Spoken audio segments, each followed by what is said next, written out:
ایک بات یاد رکھیں، یہ جو داڑھی کٹانے کا گناہ ہے یہ عام گناہ نہیں ہے، یہ بہت بڑا گناہ ہے۔ اور اسی طرح داڑھی رکھنے کا جو ثواب ہے وہ عام ثواب نہیں ہے، بہت بڑا ثواب ہے۔ کیسے؟ آپ اس بات کو سمجھیں کہ جو شخص جتنی دیر گناہ میں ملوث رہتا ہے، گناہ کا مرتکب رہتا ہے، اس وقت تک اس کے نامہ اعمال میں اس کے گناہ لکھے جا رہے ہوتے ہیں۔ داڑھی رکھنا واجب ہے۔ اب جو شخص داڑھی کٹاتا ہے وہ واجب کو چھوڑے ہوئے ہے، جتنی دیر واجب کو چھوڑے ہوئے رہے گا اتنی دیر وہ گناہ میں ملوث رہے گا۔ اب وہ سو رہا ہے تب بھی اور کوئی گناہ نہیں کر رہا، داڑھی تو کٹی ہوئی ہے، اس گناہ میں ملوث ہے۔ حتیٰ کہ اگر نماز پڑھ رہا ہے، نماز پڑھنے کا اس کو اپنا ثواب ہے، قرآن پڑھ رہا ہے اس کو اپنا ثواب مل رہا ہے، لیکن اس واجب کو چھوڑنے کی وجہ سے گناہ کا مرتکب بھی ہو رہا ہے۔ نماز پڑھ رہا ہے، اس کی نیکیاں بھی لکھی جا رہی ہیں، اس کے گناہ بھی لکھے جا رہے ہیں۔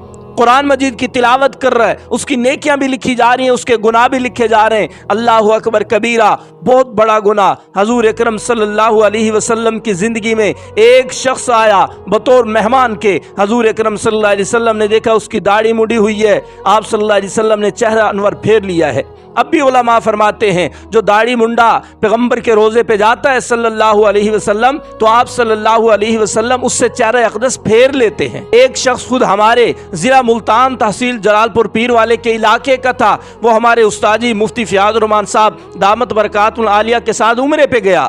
ایک ہی وقت میں انہوں نے اکٹھے جا کے روزہ رسول پہ حاضری دی۔ اللہ اکبر کبیرہ، استاد جی واپس آئے، روتے ہوئے انہوں نے سنایا، فرمایا کہ جب ہم کٹھے گئے اس نے صلاۃ و سلام پڑھا، صلاۃ و سلام پڑھنے کے بعد اس نے عرض کیا یا رسول اللہ صلی اللہ علیہ وسلم، میں اتنی دور سے آیا ہوں آپ کے پاس اور میرے پاس کوئی عمل نہیں، میں صرف آپ کی سنت لے کر آیا ہوں، میرے چہرے پہ پہلے داڑھی کوئی نہیں تھی، میں آپ صلی اللہ علیہ وسلم کی سنت سمجھ کر، آپ کا طریقہ اور شعار سمجھ کر میں نے یہ داڑھی رکھی ہے اور یہ داڑھی لے کر میں آپ کے پاس آیا ہوں، اور میں صرف ایک چیز مانگتا ہوں کہ اللہ سے عرض کیجیے اللہ مجھے آج موت عطا فرما دیں اور مجھے جنت البقیع میں جگہ عطا فرما دیں دفن ہونے کے لیے۔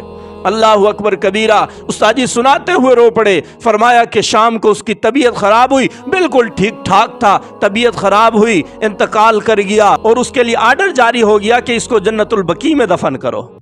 اللہ اکبر کبیرہ، داڑھی رکھنا اتنا بڑا ثواب ہے اور داڑھی نہ رکھنا اتنا بڑا گناہ ہے۔ اللہ اکبر کبیرہ، آپ نے دیکھا ہے حجام ہوتے ہیں، داڑھی کاٹتے ہیں، نئی داڑھی کاٹتے ہیں، علماء نے لکھا ہے ان کی روزی جو داڑھی کاٹ کر کمائی جاتی ہے حرام ہے۔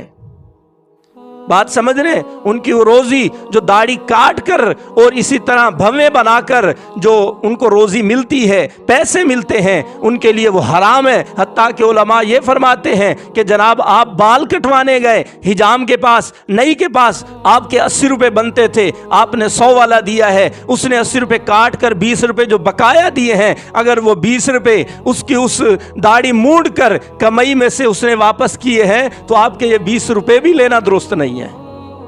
بات کو سمجھ رہے ہیں؟ تو اس وجہ سے بہت بڑی چیز ہے۔ اور ہمارے پٹھان بھائی ماشاءاللہ الحمدللہ دین میں بھی آگے ہیں، تبلیغ میں بھی آگے ہیں، جہاد میں بھی آگے ہیں، سب دین کے کاموں میں آگے ہیں، داڑھی بھی رکھنے میں آگے ہیں۔ لیکن انہی کے پٹھان بھائیوں کے نسیم شاہ جو ہمارے کرکٹر ہیں، انہوں نے ایڈ جاری کیا کہ جناب اس سے شیو بناؤ گے تو بال ایک بھی باقی نہیں رہے گا۔ انا للہ و انا الیہ راجعون۔ حضور اکرم صلی اللہ علیہ وسلم نے فرمایا جو بندہ جس گناہ کو جاری کر کے جاتا ہے وہ فوت بھی ہو جاتا ہے، تب بھی آگے بندے جو گناہ کرتے ہیں ان گناہ کے کاموں کا جو گناہ ہوتا ہے وہ اس کرنے والے کے حصے میں بھی ڈالا جاتا ہے۔